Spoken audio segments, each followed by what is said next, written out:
Hermanos y hermanas en Cristo, hoy quiero que detengamos nuestra mirada en una verdad que define nuestra identidad, nuestra fe y sobre todo la gloria de nuestro Salvador. ¿Le debe Dios algo al Israel étnico? Vivimos en tiempos donde hay mucha confusión teológica sobre el futuro, las profecías y el papel de las naciones de la tierra. Con frecuencia escuchamos la idea de que Dios todavía tiene una deuda pendiente con una nación étnica y geográfica llamada Israel, que hay un plan A y un plan B, que Dios de alguna manera opera con dos pueblos distintos que corren por carriles separados en la historia de la salvación.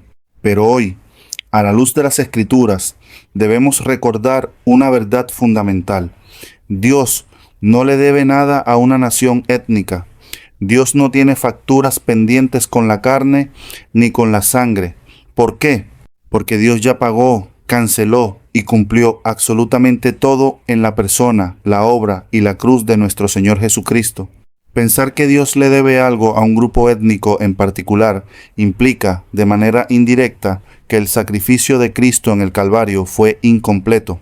Implicaría que la cruz unió a unos, pero dejó a otros afuera, esperando un beneficio terrenal. Significaría afirmar que Dios tiene dos esposas, dos cuerpos y dos pueblos. Pero la Biblia, de Génesis a Apocalipsis, nos presenta un diseño mucho más hermoso, soberano y unificado. Dios tiene un solo y único pueblo, y ese pueblo es la Iglesia. Para sostener la idea de que Dios le debe algo al Israel geopolítico, muchos afirman que las promesas terrenales del Antiguo Testamento quedaron a medias. Sin embargo, la propia Escritura desmiente esto de forma tajante y categórica. Al finalizar la conquista de la tierra, el libro de Josué nos da un veredicto definitivo que no deja lugar a dudas. De esta manera, dio Jehová a Israel toda la tierra que había jurado dar a sus padres, y la poseyeron y habitaron en ella. No faltó palabra de todas las buenas promesas que Jehová había hecho a la casa de Israel. Todo se cumplió. Josué 21, 43 hasta 45. La Biblia no dice que faltó un porcentaje, ni que quedó suspendido para el siglo XXI. Dice que todo se cumplió. El mismo Josué, al final de sus días, confronta al pueblo recordándoles la absoluta fidelidad de Dios. Reconoced, pues, con todo vuestro corazón y con toda vuestra alma, que no ha faltado una sola palabra de todas las buenas palabras que Jehová vuestro Dios había dicho de vosotros. Todas os han acontecido, no ha faltado ninguna de ellas. Josué 23:14. Si la misma palabra de Dios afirma de manera tan tajante que ninguna palabra faltó y que todo aconteció en su momento histórico, ¿con qué derecho viene la teología moderna a decir que Dios dejó promesas sin cumplir y que está en deuda con el Israel étnico? Dios cumplió su pacto. La infidelidad posterior del Israel histórico no invalidó la veracidad de la palabra divina, sino que demostró la necesidad de un pacto superior. Ahora bien, el trono de David no está esperando un palacio terrenal. Es por eso que las promesas del Antiguo Testamento no deben interpretarse con una mirada estrictamente geopolítica. Dios le prometió al rey David en 2 de Samuel 7:16, y será firmada tu casa y tu reino para siempre ante tu rostro, y tu trono será estable eternamente. Quienes insisten en que Dios le debe algo al Israel étnico, argumentan que esta promesa exige un rey político reinando físicamente en una Jerusalén terrenal. Pero eso es empequeñecer el plan de Dios. El Nuevo Testamento nos enseña que esta promesa se cumplió de manera gloriosa y definitiva en la resurrección y ascensión de Jesús. En el día de Pentecostés, el apóstol Pedro declaró con total claridad que David, siendo profeta, sabía que Dios le había jurado levantar al Cristo para que se sentara en su trono. Pedro concluye: a este Jesús resucitó Dios. Así que, exaltado por la diestra de Dios, sepa con certeza toda la casa de Israel, que a este Jesús, a quien vosotros crucificasteis, Dios le ha hecho Señor y Cristo.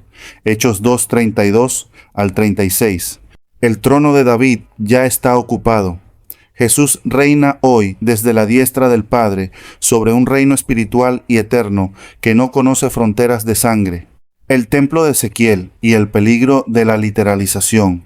Otro gran punto de confusión se encuentra al final del libro de Ezequiel, en los capítulos 40 al 48, donde se describe de manera detallada un templo majestuoso y la restauración de sacrificios de animales.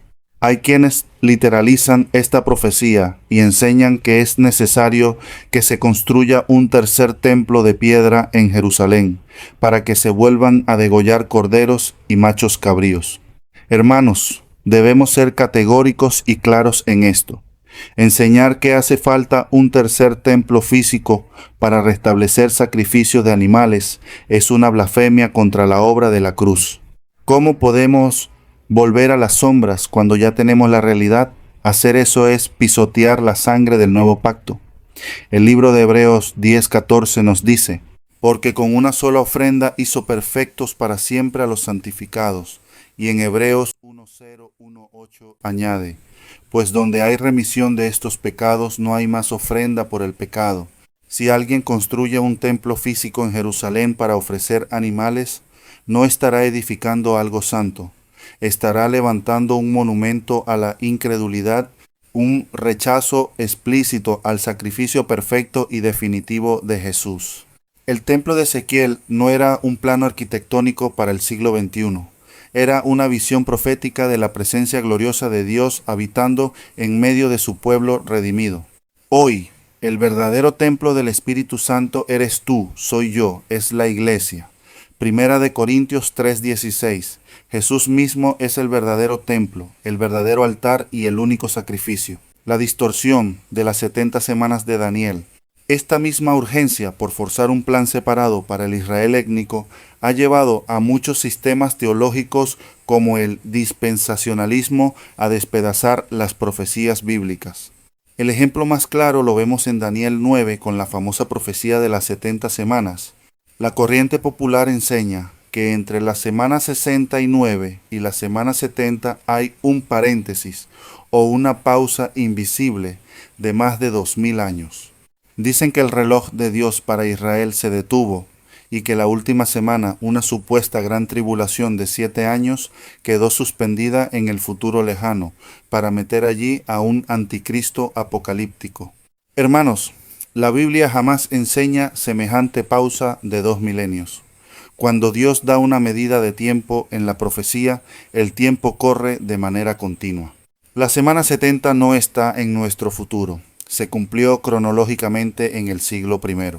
Fue en la mitad de esa última semana cuando el Mesías fue quitando el pecado y poniendo fin al sacrificio y a la ofrenda, mediante su propia muerte en la cruz.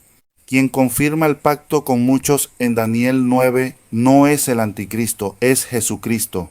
Es curioso ver cómo se construyen novelas enteras sobre este personaje. Nos hablan del anticristo del Apocalipsis, cuando la realidad bíblica es que el libro de Apocalipsis ni siquiera menciona la palabra anticristo ni una sola vez.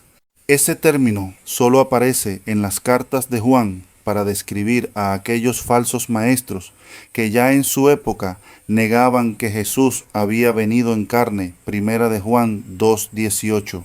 Distorsionar la cronología de Daniel para revivir un Israel terrenal a expensas de la centralidad de Cristo es vaciar el texto de su verdadero cumplimiento mesiánico. El Andía. Las promesas se elevaron en Cristo. La meta de todas las promesas a Abraham, a David y a los profetas nunca fue simplemente un pedazo de tierra en el Medio Oriente o un edificio de piedra. La meta final era Cristo. Por eso, el apóstol Pablo nos quita el velo de los ojos en Gálatas 3:16. Ahora bien, a Abraham fueron hechas las promesas y a su simiente, no dice y a las simientes, sino como de uno, y a tu simiente, la cual es Cristo. Y 2 de Corintios 1:20 lo corona diciendo: porque todas las promesas de Dios son en él sí y en él amén.